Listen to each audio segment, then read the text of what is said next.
I will never forget the sound of gift wrapping paper tearing, the only sound anyone can hear. No music, no laughter, just that quiet crinkle as my daughter Lily carefully unwrapped her gift. Her tiny fingers tugged at the corners like it was the most precious thing in the world. And for a second, she smiled that soft and hopeful smile kids get when they think magic might still be real. But when she opened the box, her whole face shifted.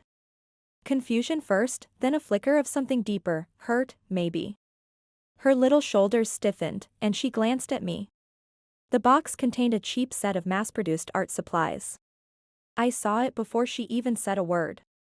Just a plastic set that couldn't have cost more than $5.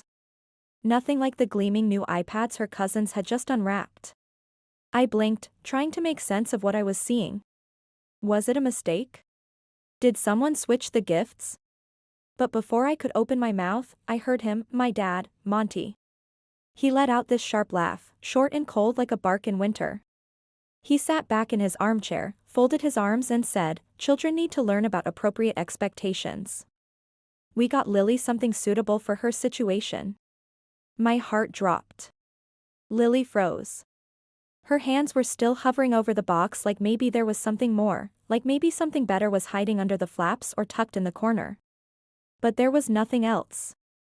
I felt the heat rush up my chest. My hands trembled where they rested on my lap.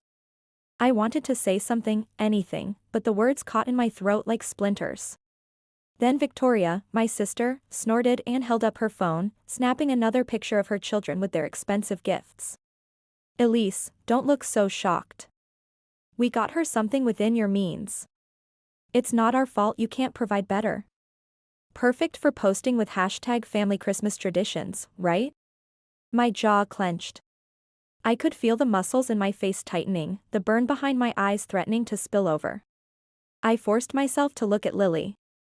She wasn't crying, not yet, but her lips were pressed tight and her chin was trembling the way it does right before it breaks. Her big, soft eyes filled with tears, and she was too proud to let them fall. She looked at me again, not asking for help, just checking if she should pretend it didn't hurt. And in that moment, I hated myself. I hated that I'd brought her here, that I'd hoped, maybe stupidly, for a normal Christmas. That I thought my dad could be different, that I wanted them to see the beautiful, kind, creative girl Lily was and love her like I did. But they didn't see her. To them, she was just an extension of me, a reminder of my failed marriage, my career struggles, the disappointment I'd become according to their standards.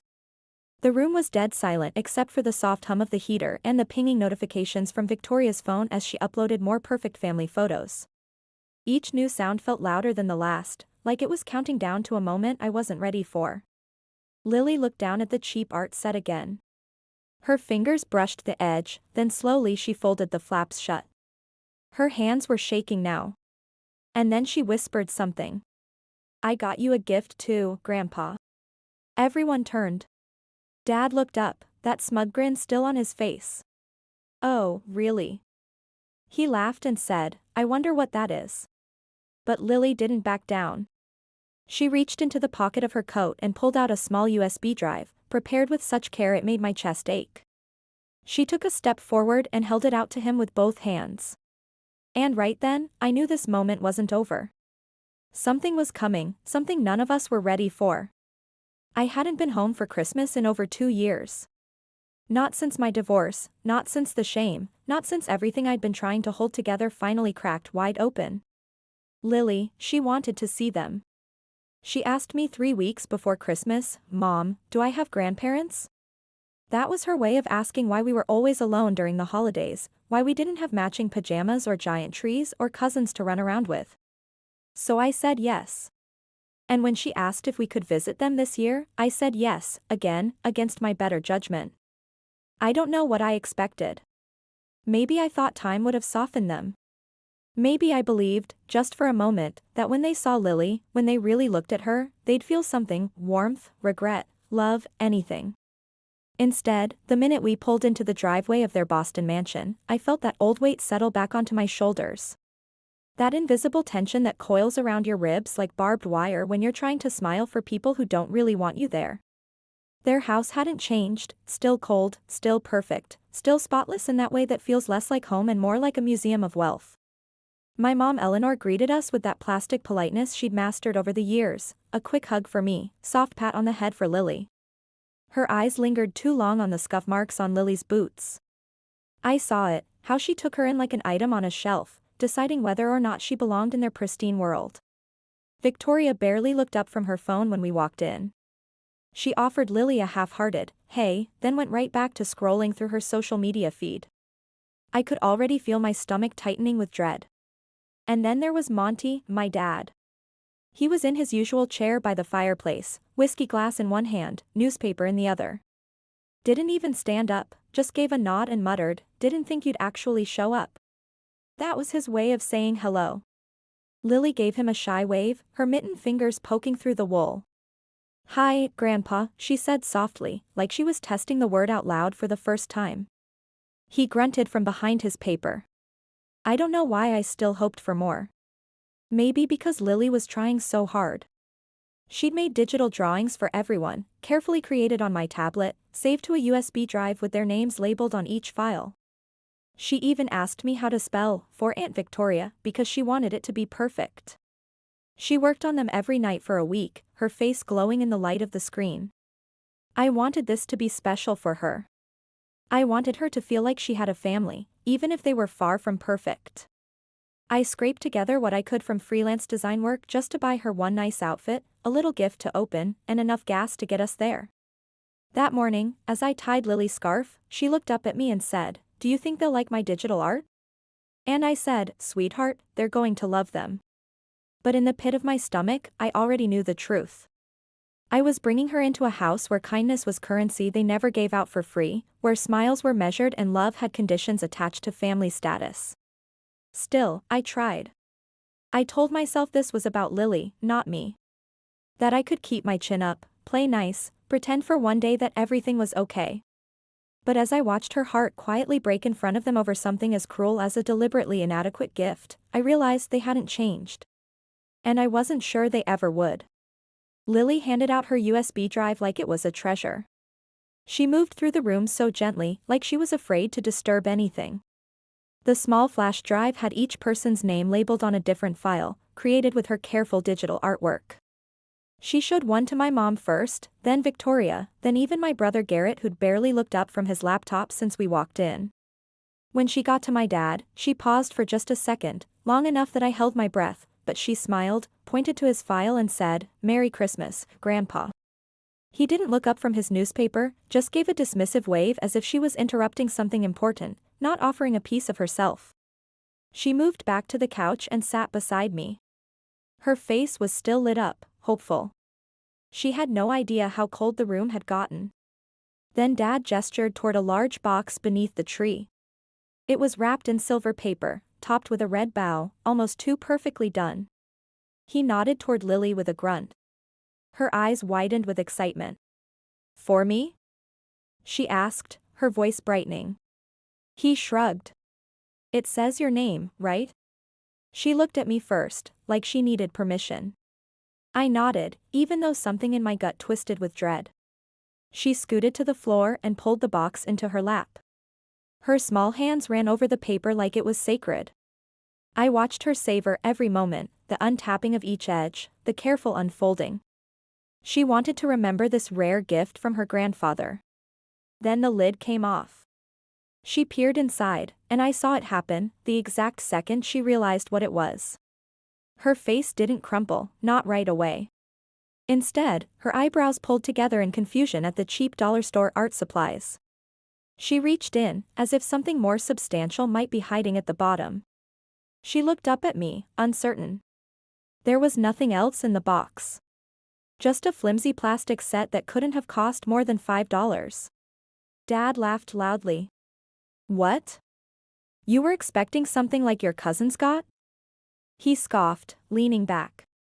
"World doesn't reward failure, kid. Your mom should have taught you that." Lily blinked. Her hands froze around the cheap plastic. I couldn't move, paralyzed by shock and rage. Then Victoria, always waiting for a moment to cut deeper, glanced up from posting her children's expensive gifts on Instagram. Well, she is just like her mom, always expecting people to hand her things. You deserve what you get, right? I felt it in my chest like a punch. Victoria, stop it. I said. She raised a perfectly manicured brow, smirking. What? It's true. Not everyone deserves the latest iPad. Lily was silent now. The cheap art supplies still rested in her lap, the box flaps wide open, exposing the glaring difference between her gift and her cousin's treasures. The room had turned on her, and I saw her realize it. I hated them for making her feel small, for making her question her worth. I reached for her, but she didn't move. She just kept staring at the box like it might somehow transform if she waited long enough. Inside, I was screaming, say something. Stand up. Defend her. But I didn't want to make a scene, not in front of her. That's the thing about being in families like this, you learn to freeze when things get cruel. Lily was only 7. She didn't know how to put on a mask yet. She didn't know how to swallow that kind of pain while smiling for the camera. Then she looked up at Dad. Her voice was quiet, barely more than a whisper, but it cut through the room like a bell. It's okay, she said. I made something special for you too, Grandpa. And just like that, the whole room shifted. No one spoke or laughed. She reached into her coat pocket and pulled out another USB drive, and I realized something was about to happen that none of them would forget. I stared at her completely still as Lily reached into her coat pocket. The room had gone silent, so quiet I could hear the faint notification sound from Victoria's phone with every new upload. My own breath felt too loud in my chest. She pulled out a small USB drive, different from the one she'd shown earlier. It looked tiny in her hands, vulnerable even, like something that could be tossed aside without a second thought. But she held it like it mattered, like it contained something precious. I whispered, Lily, maybe not now. She turned to me, and there was something in her eyes I didn't recognize, not sadness, not hurt, but calm. She gave a little nod, the kind that said, I have to do this. Then she turned to her grandfather. I made something special for you, she said. Dad didn't even look up from his newspaper. He just glanced at the USB with that same dismissive expression he always wore when someone dared ask him to feel something. Oh, really? He muttered, folding his paper. You made me some computer doodles or something. There was sarcasm in his voice, the kind he always used when he wanted to make you feel small without raising it. But Lily didn't flinch. She walked across the room and held out the USB drive to him with both hands. That's when I noticed her fingers were shaking. I knew that feeling, the way your hands betray you when your heart's thumping in your chest, when you're trying to be brave even though every part of you wants to run. He took it from her like it meant nothing, holding it up with one hand while setting his whiskey glass down with the other. You'll need to use your tablet, she explained softly. Reluctantly, he reached for the tablet my mom had bought him last Father's Day, still in its original case. He plugged in the USB, tapped the screen a few times awkwardly. Then he looked down and stopped. I couldn't see what was displayed from where I sat, but I saw his face. It didn't twist in confusion or irritation like I expected. Instead, his eyebrows drew together. He blinked once, then again. His jaw slackened just slightly, like he'd forgotten where he was. The entire room seemed to lean in. What is it? Victoria asked, impatient, her phone poised for another potential post. He didn't answer, just stared at the screen. Lily stood there, hands clasped in front of her now, watching him quietly like she wasn't sure what came next either. I got up and crossed the room slowly, almost afraid to break the moment. I stepped beside her and gently placed my hand on her back. She didn't look at me. She just kept her eyes on her grandfather. And he looked older than I'd ever seen him, not angry, not smug, just still. On the screen was an animated storybook titled, Memories of Home, featuring drawings of Dad in his uniform beside Mom at her piano, with soft music playing. He closed the tablet carefully, deliberately, almost reverently, and placed it on the side table next to his chair. Then he stood up. No one knew what to say. No one moved. He walked out of the room without a word. The sound of his footsteps down the hallway was the only thing we could hear. He didn't slam the door, didn't shout, just left. I looked down at Lily. Her voice was quiet when she asked, Did I do something wrong? I knelt beside her, wrapped my arms around her and whispered, "No, sweetheart. You did something brave." Victoria muttered something under her breath, but this time I didn't care, because I knew whatever Lily had created in that digital storybook, it got through to him in a way none of us ever could. She didn't fight back in anger, cry, or post offensive comments online. She gave him a gift, one that reminded him he was still human beneath the military discipline, even if he'd forgotten.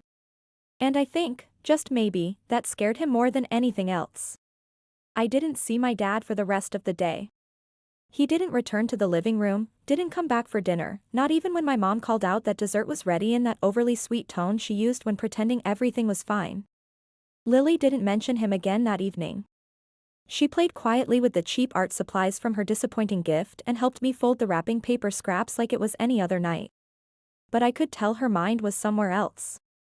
Every now and then, her eyes would wander toward the hallway where Dad had disappeared, checking her tablet occasionally as if wondering if he was viewing her creation again. But nothing happened, not that day. We left early the next morning. I told them we had plans back in the city, but the truth was I couldn't bear to spend another second pretending. Victoria didn't even get up to say, too busy crafting her perfect family Christmas morning posts. My mom handed me a foil-covered plate of leftover ham and told me to drive safe. No mention of what happened last night. No one asked how Lily was doing, and that somehow hurt even more. The ride home was quiet. Lily stared out the window, watching snow blur past the trees. I reached over and held her hand at one point. She squeezed me back. I didn't bring up the digital storybook. I didn't want to make her explain something that was clearly so personal. I didn't want to pull apart whatever magic had lived in that moment. But I thought about it the whole drive home. What had she created that made my dad, the man who once called me too emotional for tearing up at my own wedding, turn pale and leave the room without a word? I found out 4 days later. It came in an email notification on my phone while Lily was at school. There was no greeting, just a subject line that read, "For Lily." I opened it slowly, not sure what to expect. Inside was a download link to a digital music box app, beautifully designed with virtual wooden carvings and roses around the interface. It played Moonlight Sonata when I tapped the screen, Mom's favorite piece that she used to play on their piano. And there was a note attached to the email. It was just one line, typed in a formal font, to the observant girl who remembers what matters. "Thank you for the reminder." No signature, but we didn't need one. When Lily came home, I showed her the download. She clutched my phone to her chest like it was made of gold. She didn't say anything at first. She just held it and smiled. I sat down next to her on the couch and finally asked, "Lily, what did you create for Grandpa in that storybook?" She looked up at me and said, "It was an animation of him and Grandma dancing while she played piano. I found old photos on your computer from their anniversary. I wrote that I hoped to see him smile again someday because I read in your old diary how music used to make him happy." My throat tightened. I didn't speak. I couldn't, because that was it, that was the part of him I'd forgotten even existed. The man who once smiled, once danced, before military discipline hardened him, before Mom's illness made him distant. Lily saw through all of that and gave him a piece of something he thought he'd lost forever, not pity, not guilt, but connection. She didn't try to fix him. She just reminded him that he used to be someone worth remembering. And in return, he gave her something too. Maybe not love, maybe not forgiveness, but a beginning. A digital connection that bridged the gap between generations. And sometimes, in families like ours, that's enough. The digital music box app now lives on Lily's tablet. Every night before bed, she opens it, not always to listen. Sometimes she just likes to look at the virtual carvings, to watch the animated lid open and close, to know it's there. The way a child might clutch a comfort object they've outgrown but still can't let go of. She hasn't said much about that day since, but every now and then, she'll mention Grandma Eleanor, someone she never really knew but speaks about like she's still here. Like she's someone Lily knows through the digital photos she found and the stories I've shared. And maybe she does. Dad never called me. He didn't send a follow-up email, "No, I'm sorry," no explanations. That's not who he is, maybe that's not who he'll ever be. But a week after the digital music box arrived, I got an email notification. It was not addressed to Lily, but to me. It was short, 3 lines written in his formal military style. I misjudged you. She has your creativity but her own kindness. Check your professional website tomorrow. No signature, but I knew. The next day, a commission request appeared in my freelance design inbox, my first corporate client, referred by Montgomery Woodward, retired. And for reasons I can't quite explain, I cried while reading it. Not because it made everything better, not because it fixed the years of silence or the way he used to look through my art school portfolio like it was evidence of wasted potential. But because for once, it felt like he saw me. And more than that, he saw Lily. He saw what I've always known, that she's special, that she has this way of peeling back the filters people put on their lives and showing them their authentic selves. Even when they're hiding behind expensive gifts and social media facades. She's not loud, and she doesn't demand followers or likes. But she changes things. She changed him, not completely, but enough. Enough to make a man who'd shut the door on the digital world open it just a crack. Enough to make someone who believed only in military discipline and family status recognize the value in a child's digital creativity. People ask me sometimes why I went back that Christmas, why I exposed her to their judgment, why I didn't protect her better. And the truth is, I thought I was. I thought blocking them on social media would be enough, that hiding their perfect family photos would protect her heart. But Lily didn't need that kind of protection. She needed reality. She needed to meet them, to see the world for what it is, beautiful and cruel, filtered and raw, all tangled together. And somehow, instead of getting lost in it, she decided to add her own truth. She did not need revenge or even recognition. She just wanted to create something meaningful. And that creation, as simple as it was, did something I couldn't do in 30 years. It finally opened the connection. Not perfect, not permanent, but enough for an email to get through. Enough for music to play in the quiet. Enough for a retired military man to remember a part of himself that existed before his perfect family image fractured. Lily reminded me of something that day too, that sometimes genuine creativity is the most radical act, that a digital story can carry more emotion than expensive gifts. And that when we choose authenticity, even when it's hard, we create something no one can take away, a moment, a connection, a beginning.